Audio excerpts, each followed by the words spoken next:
করাইল বস্তিবাসীর মাঝে তারেক রহমান, ক্ষমতায় গেলে ফ্যামিলি কার্ড ও কৃষি কার্ডের ব্যবস্থা করার আশ্বাস। আল্লাহ তাআলা যদি আমাদেরকে তৌফিক দেন, আমরা সেই কৃষকদের জন্য কৃষক কার্ড নামে একটি কার্ড দিতে চাই, ঠিক যেভাবে ফ্যামিলি কার্ডের মাধ্যমে আমরা পৌঁছে দিতে চাই মা বোনদের কাছে একটি সহযোগিতা। দিনভর বিভিন্ন দেশের কূটনীতিক ও উন্নয়ন সহযোগীদের সঙ্গে বিএনপির বৈঠক। দর্শক দেখছিলেন প্রধান শিরোনাম, এবার জানাবো অন্যান্য শিরোনামগুলো। বদলে যাওয়া বাংলাদেশে বিভাজন নয়, ঐক্যই হবে রাজনীতির ভিত্তি, দলের পলিসি সামিটে জামায়াত আমির। My party believes that only through democracy and free, fair and transparent elections can we move forward as a prosperous country. প্রার্থিতা প্রত্যাহার করে ভোটের মাঠ ছাড়লেন অনেকে, আসন ভিত্তিক সমঝোতা নির্বাচনী কৌশলে বিভিন্ন জোট। ভোটের আগে লুট হওয়া এবং অবৈধ অস্ত্র উদ্ধারের নির্দেশ। নির্বাচনের আগে উনি অস্ত্র উদ্ধারের উপর জোর দিয়েছেন। এই মাসে 42,000 কেন্দ্রে বসছে সিসি ক্যামেরা।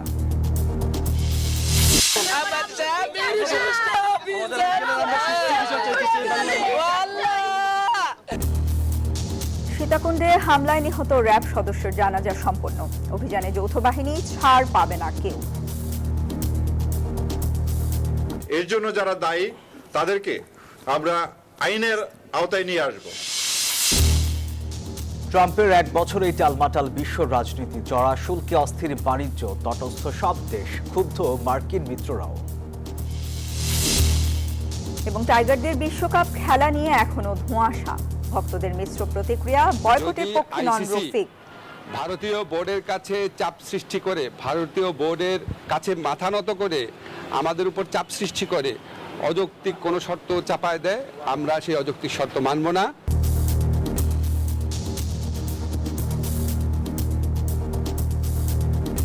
এই বিশ্বকাপটা সামনে খেলা, তা মনে করি ইনশাল্লাহ একটা ভালো একটা ডিসিশন আসবে, বাংলাদেশ অবশ্যই বিশ্বকাপ খেলতে হবে। মুস্তাফিজুর রহমানকে যেহেতু না করছে, তো সেই ক্ষেত্রে আমি মনে করি না যে ইন্ডিয়াতে গিয়ে বিশ্বকাপটা খেলা বাংলাদেশের মানুষের সব আবেগ খেলার ভিতরে ছিল, কিন্তু সে খেলাটাই ধ্বংস করে দিয়েছে। স্বাগত নিউজ 24 সংবাদে। দর্শক, পুরো সংবাদে আপনাদের সাথে আছি আমরা দুজন, আমি সোহাগ বক্স এবং আমি সঞ্জিতা ইসলাম। দর্শক দেখছিলেন বিআরবি কেবলস সংবাদ শিরোনাম। এবারে পুরো খবর। ক্ষমতায় গেলে ফ্যামিলি কার্ড ও কৃষি কার্ডের ব্যবস্থা করবে বিএনপি। করাইল বস্তিবাসীর জন্য গড়ে তোলা হবে বহুতল ভবন, নিশ্চিত করা হবে উন্নত চিকিৎসা ও শিক্ষা, পাশে থাকবে বস্তিবাসীর বিপদে আপদে। এসব কথা জানিয়েছেন বিএনপি চেয়ারম্যান তারেক রহমান। মঙ্গলবার বিকেলে মহাখালীর করাইলে প্রয়াত দেশনেত্রী বেগম খালেদা জিয়ার জন্য দোয়া মাহফিলে এই কথা বলেন তিনি। সাবেক প্রধানমন্ত্রী ও বিএনপি চেয়ারপারসন বেগম খালেদা জিয়ার রুহের মাগফিরাত কামনায় রাজধানীর মহাখালীর টিএনটি মাঠে দোয়া মাহফিলের আয়োজন করে করাইলবাসী। প্রধান অতিথি হিসেবে অংশ নেন BNP chairman Tarique Rahman. BNP প্রধানকে এক নজর দেখতে ছুটে আসেন বিপুল সংখ্যক মানুষ। এতে দোয়া মাহফিল রূপ নেয় সমাবেশে। করাইলবাসীর পক্ষে বক্তব্য দেন দুজন। তারেক রহমানের পাশে থাকার প্রত্যয় ব্যক্ত করেন তারা। সেই সঙ্গে করাইল বস্তির নানা সমস্যা সমাধানে বিএনপি প্রধানের হস্তক্ষেপ কামনা করেন। আপনি যদি আমাদের দিকে একটু নজর করেন, তাহলে ইনশাআল্লাহ আমরা খুব ভালো থাকবো। তারেক রহমান স্যার পুনর্বাসনের ব্যবস্থা করে যেন আমাদের বারবার আগুনে ক্ষতিগ্রস্ত না হয়। তারেক রহমান বলেন, বিএনপি ক্ষমতায় গেলে বস্তিবাসীর যাবতীয় সমস্যার সমাধান করা হবে। করাইল বস্তিবাসীর জন্য নির্মাণ করা হবে বহুতল ভবন, নিশ্চিত করা হবে উন্নত শিক্ষা ও চিকিৎসা সেবা। আপনারা যদি আমার পাশে থাকেন, আমরা যদি একসাথে ঐক্যবদ্ধ থাকি, ইনশাআল্লাহ এই এলাকার সমস্যার সমাধানগুলো আমরা ধীরে ধীরে শেষ করে ফেলতে পারবো।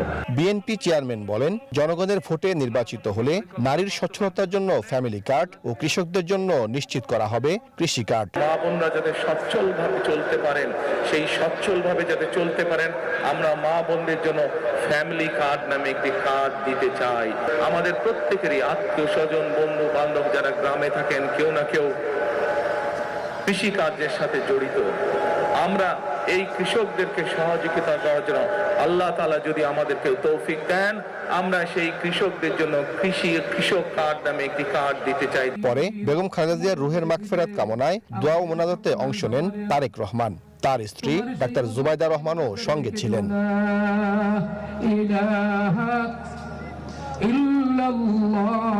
সাইফুল ইসলাম, নিউজ 24, ঢাকা। আগামী রাষ্ট্র গঠন, সরকার ভাবনা এবং পররাষ্ট্র নীতি নিয়ে বিদেশি কূটনীতিক এবং উন্নয়ন সহযোগীদের সমর্থন আদায়ে জোর তৎপরতা চালাচ্ছে বিএনপি। মঙ্গলবার দিনভর কূটনীতিকদের সঙ্গে একাধিক বৈঠক করেছেন দলটির শীর্ষ নেতারা। সকালে দলের চেয়ারম্যান তারেক রহমানের সঙ্গে সাক্ষাৎ করেন 4 দেশের রাষ্ট্রদূত। বিকেলে বিদেশি বিনিয়োগকারীদের সামনে বিএনপির উন্নয়ন পরিকল্পনা তুলে ধরেন মহাসচিব মির্জা ফখরুল ইসলাম আলমগীর। আগামীর বাংলাদেশ কেমন হবে তা নিয়ে বিদেশি কূটনীতিকদের কাছে নিজেদের অবস্থান পরিষ্কার করছে বিএনপি। মঙ্গলবার সকালে গুলশানে চেয়ারপারসনের রাজনৈতিক কার্যালয়ে সুইডেন, ডেনমার্ক, নরওয়ে ও রাশিয়ার রাষ্ট্রদূতের সঙ্গে সৌজন্য সাক্ষাৎ করেন দলের চেয়ারম্যান তারেক রহমান। বৈঠক শেষে বিএনপির পক্ষ থেকে জানানো হয়, নির্বাচনে জয়ী হয়ে ক্ষমতায় এলে 31 দফার আলোকে এসব দেশের সাথে কিভাবে কাজ করবে বিএনপি তা নিয়ে বিস্তারিত আলোচনা হয়েছে। যেভাবে বাংলাদেশের মানুষও আগ্রহ নিয়ে আছে, এক্সাইটেড হয়ে আছে যে তারা 17 বছর পরে ভোট দেওয়ার একটা সুযোগ পাবে, সেইভাবে আন্তর্জাতিক মহলেও এটা আগ্রহ আছে, এক্সাইটমেন্ট আছে যে বাংলাদেশ ডেমোক্রেটিক ট্রানজিশনের দিকে এগিয়ে যাচ্ছে। এদিকে মঙ্গলবার বিকালে গুলশানের একটি হোটেলে বিদেশি কূটনীতিক, বিভিন্ন সংস্থার প্রতিনিধি ও বিনিয়োগকারীদের সাথে মতবিনিময় সভা করে বিএনপি। সভায় দলটি জানায়, জনগণের ম্যান্ডেট পেলে বাংলাদেশ হবে বিনিয়োগকারীদের জন্য সবচেয়ে নিরাপদ স্থান। 31 দফা এজেন্ডা কেবল রাষ্ট্র কি হবে তা নিয়ে নয়, এটি রাজনীতি কিভাবে অনুশীলন করা হবে তা নিয়েও। বাংলাদেশে শুধু নির্বাচনের জয়লাভের রাজনীতি যথেষ্ট নয়, তাই দেশের প্রয়োজনে রাষ্ট্র মেরামত ও মানুষের জীবনমান উন্নয়নে বৃহত্তর পরিকল্পনা করছেন তারেক রহমান।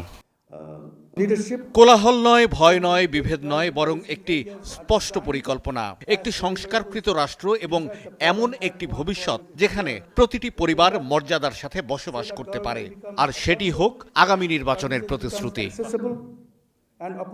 অনুষ্ঠানে বিএনপি মহাসচিব মির্জা ফখরুল ইসলাম আলমগীর বলেন, অর্থনৈতিক গণতন্ত্র ফিরিয়ে আনাই বিএনপির মূল লক্ষ্য।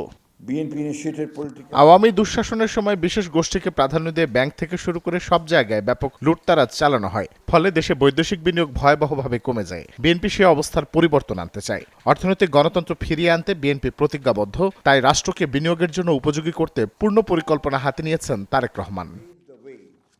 অনুষ্ঠানে অতিথিদের নানা প্রশ্নের উত্তর দেন বিএনপি নেতারা। এ সময় টেক ব্যাক বাংলাদেশ স্লোগানের আওতায় সংস্কার ও উন্নয়ন ভাবনা তুলে ধরে দলটি।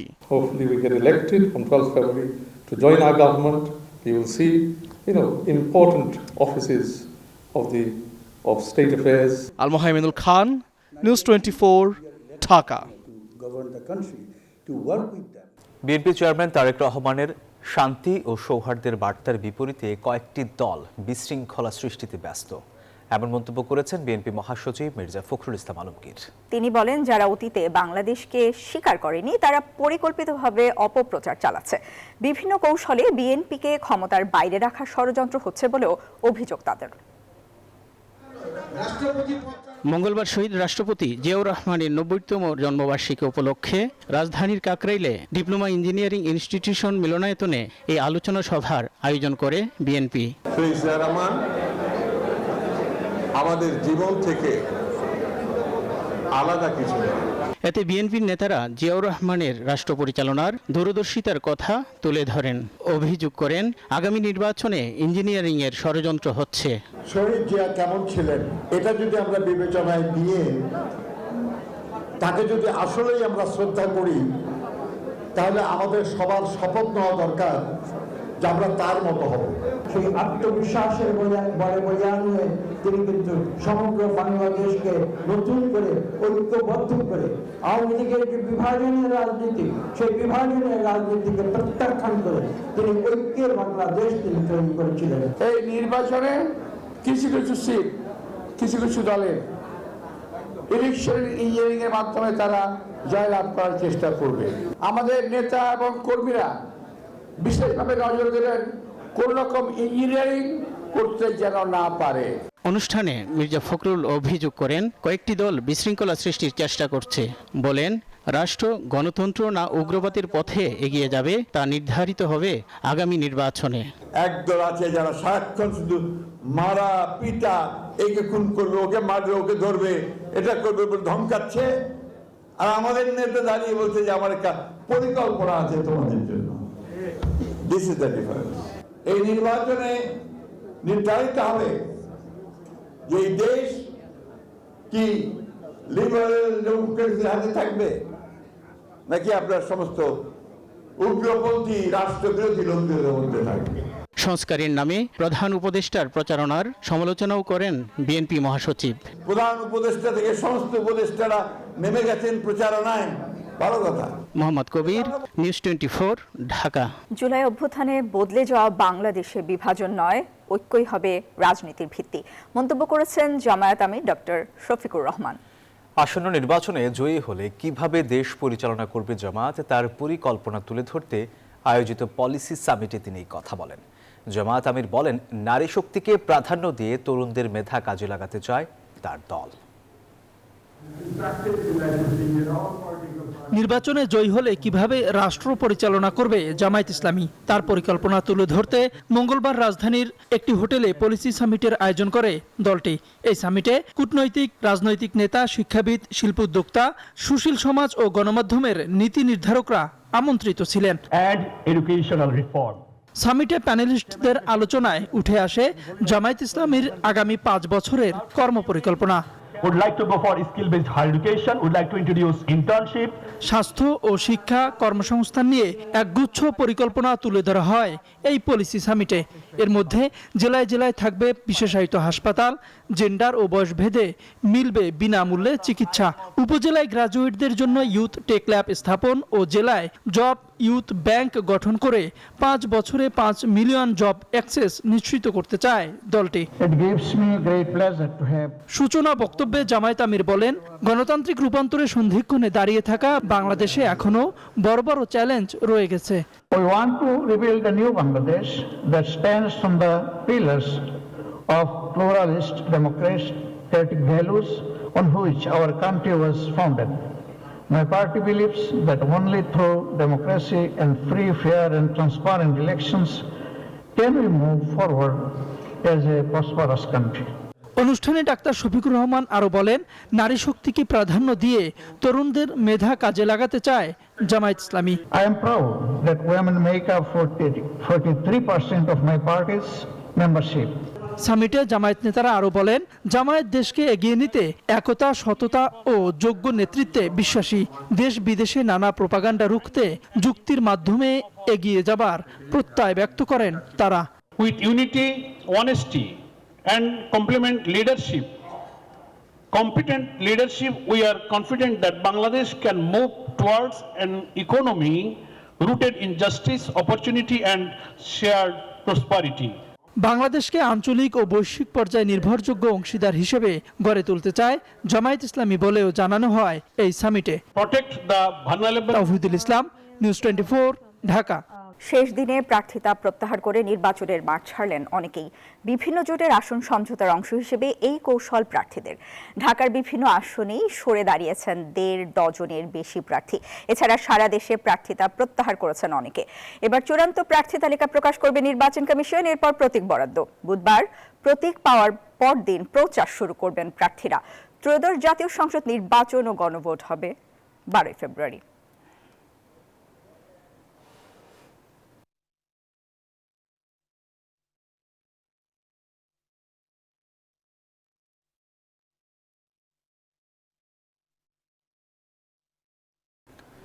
ভোটের আগেই লুট হওয়া এবং অবৈধ অস্ত্র উদ্ধার করতে হবে, এমন নির্দেশ দিয়েছেন প্রধান উপদেষ্টা ডক্টর মোহাম্মদ ইউনূস। মঙ্গলবার প্রশাসন জাতীয় বাস্তবায়ন কমিটির বৈঠকে তিনি এই নির্দেশনা দেন। এ মাসের মধ্যেই সারা দেশে 42,000 কেন্দ্রে সিসি ক্যামেরা বসানোর উদ্যোগ নেওয়া হয়েছে। মঙ্গলবার এসব কথা জানিয়েছে সরকার প্রধানের প্রেস উইং। ত্রয়োদশ জাতীয় সংসদ নির্বাচনের বাকি আর মাত্র 22 দিন। এই নির্বাচন সুষ্ঠু নিরপেক্ষ করতে দফায় দফায় এসেছে নানান সিদ্ধান্ত। কয়েক মাস ধরে চলেছে আইন শৃঙ্খলা বাহিনীর Operation Devil Hunt. Police, Border Guard Bangladesh, Ansar, VDP এবার অবৈধ অস্ত্র উদ্ধারে বিশেষ জোর দিয়েছেন প্রধান উপদেষ্টা ডক্টর মোহাম্মদ ইউনূস। মঙ্গলবার দুপুরে রাজধানীর ফরেন সার্ভিসেস একাডেমিতে সংবাদ সম্মেলনে প্রধান উপদেষ্টার প্রেস সচিব জানান, লুট হওয়া ও অবৈধ অস্ত্র উদ্ধারের নির্দেশ দিয়েছেন সরকার প্রধান। চিফ অ্যাডভাইজার আজকের মিটিং এ আবার এই নির্বাচনের কথা বলেছেন এবং নির্বাচনের আগে উনি অস্ত্র উদ্ধারের উপর জোর দিয়েছেন। উনি বলেছেন যে লুট করা অস্ত্র যে করেই হোক ইলেকশনের আগে যত দ্রুত পারা যায় এগুলোকে উদ্ধার করতে হবে। এদিকে এ মাসের মধ্যে সারা দেশের ৪২,০০০ ভোট কেন্দ্রে সিসি ক্যামেরা প্রতিস্থাপনের সিদ্ধান্ত এসেছে প্রশাসন জাতীয় বাস্তবায়ন কমিটির বৈঠকে। মঙ্গলবার যমুনায় এই সভা হয়। ২১,৯৪৬টা কেন্দ্র, এগুলোকে অতি গুরুত্বপূর্ণ এবং ঝুঁকিপূর্ণ বিবেচনায় এগুলোতে সিসি ক্যামেরা স্থাপনের জন্য সরকারের পক্ষ থেকে অর্থ মন্ত্রণালয় থেকে একটা স্পেশাল অ্যালোকেশন দেওয়া হয়েছে। সেইটার পরিমাণ হচ্ছে ৭১,৯৮,২৮,০০০ টাকা। এই টাকা দিয়ে এই ২১,০০০ কেন্দ্রে আপনার সিসি ক্যামেরা স্থাপন করা হচ্ছে। নির্বাচন আয়োজনের সর্বোচ্চ প্রস্তুতি সরকারের আছে বলেও জানিয়েছে প্রেস উইং। বাংলাদেশের মানুষ সবাই ভোট কেন্দ্রে আসবেন, আমরা আশা করছি এটা রেকর্ড টার্ন আউট হবে। রিশাদ হাসান, নিউজ 24, ঢাকা। জুলাই গণ অভ্যুত্থানে ঢাকার চাংখারপুলে ৬ জনকে হত্যার ঘটনায় মানবতা বিরোধী অপরাধের মামলার রায় ঘোষণার তারিখ পিছিয়েছে। রায় প্রস্তুত না হয় আন্তর্জাতিক অপরাধ ট্রাইব্যুনাল আগামী ২৬ জানুয়ারি নতুন দিন ধার্য করেছেন। এই মামলায় ৮ আসামির ৪ জন গ্রেফতার আছেন, বাকিরা পলাতক। এছাড়া রামপুরায় ২৮ জনকে হত্যা মামলায় বিজিবি কর্মকর্তা রেদওয়ানুল ইসলাম সহ ৫ জনের বিরুদ্ধে সূচনা বক্তব্য ও সাক্ষ্য গ্রহণ অনুষ্ঠিত হয়েছে। চট্টগ্রামের সীতাকুণ্ডে সন্ত্রাসী হামলায় নিহত র্যাব কর্মকর্তা মোতালেব হোসেনের গ্রামের বাড়িতে শোকের মাতম।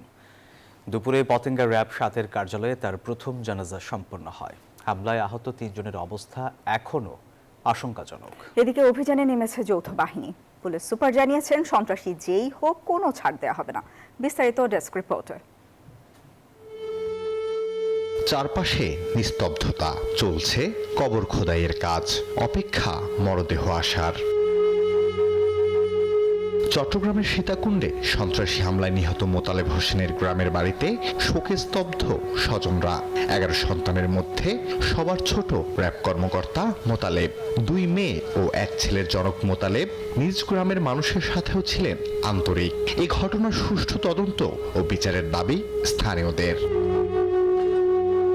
কুমিল্লা সদরে আলিপুর গ্রামে নিজ বাড়ির সামনে মসজিদের পাশেই তাকে দাফন করা হবে। এর আগে চট্টগ্রাম মেডিকেল কলেজ হাসপাতালে ময়নাতদন্ত শেষ হয়। পরে তার মরদেহ নিয়ে যাওয়া হয় পতেঙ্গার র্যাব ৭ কার্যালয়ে। এ সময় কান্নায় ভেঙে পড়েন তার পরিবারের লোকজন। আমার বাবাকে যারা এমন করছে আমি তাদের বিচার চাই, ফাঁসি চাই। ওদেরও যেন এমন হাড়গোড় ভেঙে দেয়। আমার বাবাকে ওরা রাখে নাই।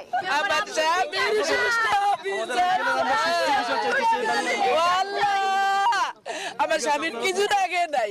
এই সন্ত্রাস বাংলাদেশের জন্য না থাকে। বুধবার দুপুরে সেখানে তার প্রথম জানাজা অনুষ্ঠিত হয়। এতে বিভিন্ন শ্রেণী পেশার মানুষ অংশ নেয়। এদিকে এই ঘটনায় আহত 3 জনের অবস্থা এখনো আশঙ্কাজনক।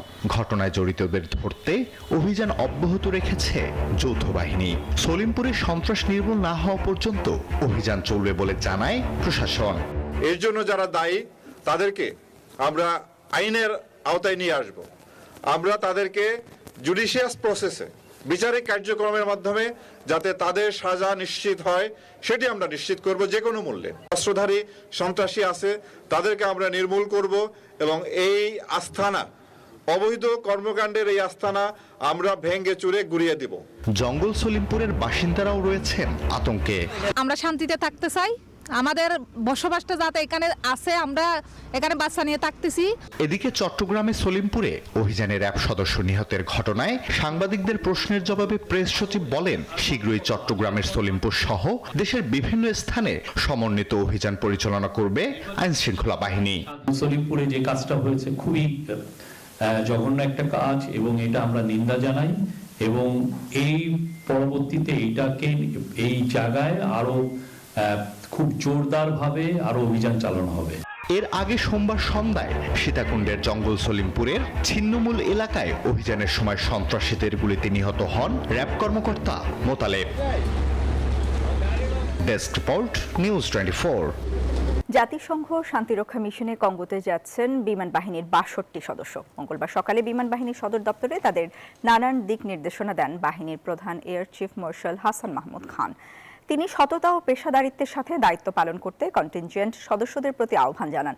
আগামী ২৫ জানুয়ারি ও ২রা ফেব্রুয়ারি ২ ধাপে তারা কঙ্গোর উদ্দেশ্যে ঢাকা ত্যাগ করবেন।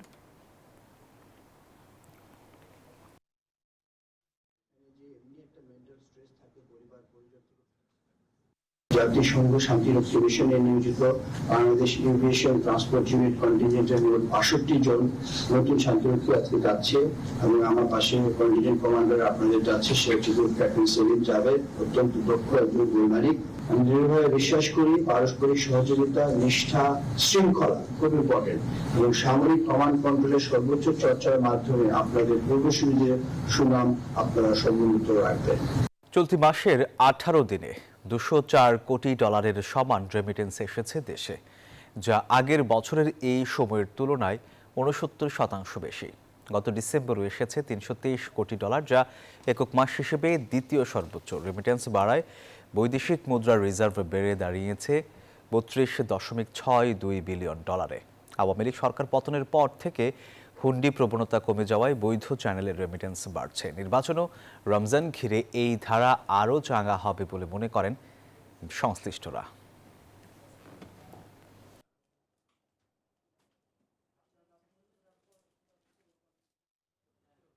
ভারত বিশ্বকাপে বাংলাদেশের অংশগ্রহণ নিয়ে এখনও ধোঁয়াশা কাটেনি। ক্রিকেট ভক্তদের মনে চলছে মিশ্র প্রতিক্রিয়া। জাতীয় দলের সাবেক স্পিনার মোহাম্মদ রফিক বলছেন, কঠিন পথ পাড়ি দিয়ে বিশ্বকাপ খেলার যোগ্যতা অর্জন করেছে বাংলাদেশ।